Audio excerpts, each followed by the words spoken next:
Hey guys, my name is Justin and you are watching That Christian Vlogger. And did you know that in 1631, London-based printers Robert Barker and Martin Lucas made a huge mistake? They accidentally left out the word not in thou shalt not commit adultery, leaving the seventh commandment to read thou shalt commit adultery.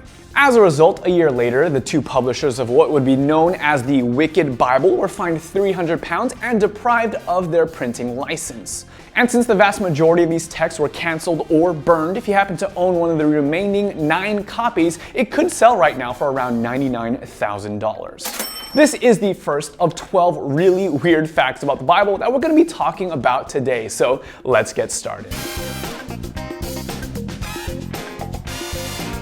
Speaking of failed Bible printings and translations, William Tyndale was responsible for translating the very first English New Testament from the Hebrew and the Greek sources in 1525. But in a very odd way of thanking Tyndale for his hard work in making the Bible available to the public, the Roman Catholic Church actually burned him at the stake for his efforts. And Tyndale wasn't the only Bible translator who happened to be punished for his work. In 1427, Pope Martin ordered that the translator John Wyclif's bones be exhumed from the grave, burned, and the ashes scattered into the River Swift, even though Wycliffe had already been dead for some 40 years. Bob Marley, the very famous Jamaican singer-songwriter known for his reggae music and long dreadlocks, believed that marijuana was prevalent in the Bible. Marley cited Psalms 104:14, which says, "You cause the grass to grow for the livestock and plants for man to cultivate," as evidence for his belief. Also, when Marley died, it is said that he was buried with 3 things: his red Gibson guitar, a stack of marijuana, and a Bible open to the 23rd Psalms. Not only is the Bible the best-selling book ever known, with around 5 billion total sales and 100 million copies sold every single year, but it is also likely the most stolen book in the world, likely because it's so freely available in places of worship as well as those hotel rooms. The Bible happens to be the very first book ever printed on the Gutenberg press back in the 1450s. Prior to that point, access to the Bible was extremely limited and extremely expensive, as the only way to get a copy of the book was to literally write it down by hand. As a side benefit to the Gutenberg press in the decades following this invention, there was a massive surge in literacy, as up to that point, only the wealthy upper-class elite could afford books or the time it took to actually learn how to read them. Before moving on to our second half of our list today, if you've ever tried to read the Bible and been confused, I do have a free e-course that will give you 10 practical tips and tricks on how to better understand the Bible for yourself. Link in the description bar below. But moving on, perhaps in an attempt to relive the good old days, in 2011, British scribe and the official calligrapher to the Crown Office in the UK, Donald Jackson assembled a team of calligraphers completing what was to believe the very first ever handwritten Bible with illustrations since the invention of the Gutenberg press. This massive project allegedly took 12 years to complete and cost a total of $8 million. Something else to know about the old school Bible is that when the Bible was originally written, there were no chapters or verse numbers. In fact, the original Greek and Hebrew texts were giant run-on sentences with no periods, no commas, and no spaces.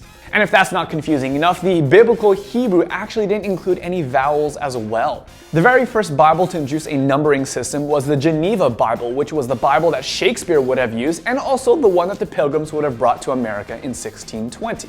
Many people are aware of the shortest verse in the Bible, which is John 11:35, reading that Jesus wept. But did you know that the longest book of the Bible is Jeremiah?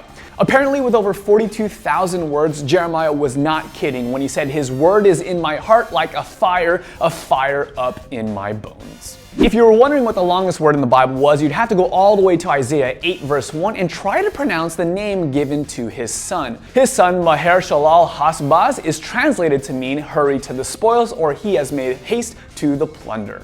Contrary to popular belief, Jesus was not the only child. In fact, the Bible mentions at least 4 brothers by name and 2 sisters who remain unnamed. Most of his siblings were actually skeptical of Jesus' claims to divinity while he was still alive, which does make a lot of sense if you think about what it would take for you to believe your brother and sister if they claimed that they were God incarnate. The most commonly known out of all of his siblings is Jesus' brother James, who would later confess his belief in Jesus as the Christ and go on to write the book of James in the New Testament. And finally, the 1999 blockbuster film The Matrix, while obviously deviating from many aspects of the biblical message, has several allusions to the Bible. For starters, Neo, who is known as the One, is eventually resurrected in order to deliver salvation. The rebel base in the movie is known as Zion, and Morpheus' ship is called the Nebuchadnezzar. The main enemy, Agent Smith, drives a car with a license plate IS-5416, which is a reference to Isaiah 54:16, which reads, "Behold, I have created the smith who blows the fire of coals and produces a weapon for its purpose. I have also created the Ravager to destroy." Thanks so much for watching this episode of That Christian Vlogger. If you'd like to dive deeper into the Bible for yourself, check out my free e-course available at thatchristianvlogger.com for more information, and I will see you next time.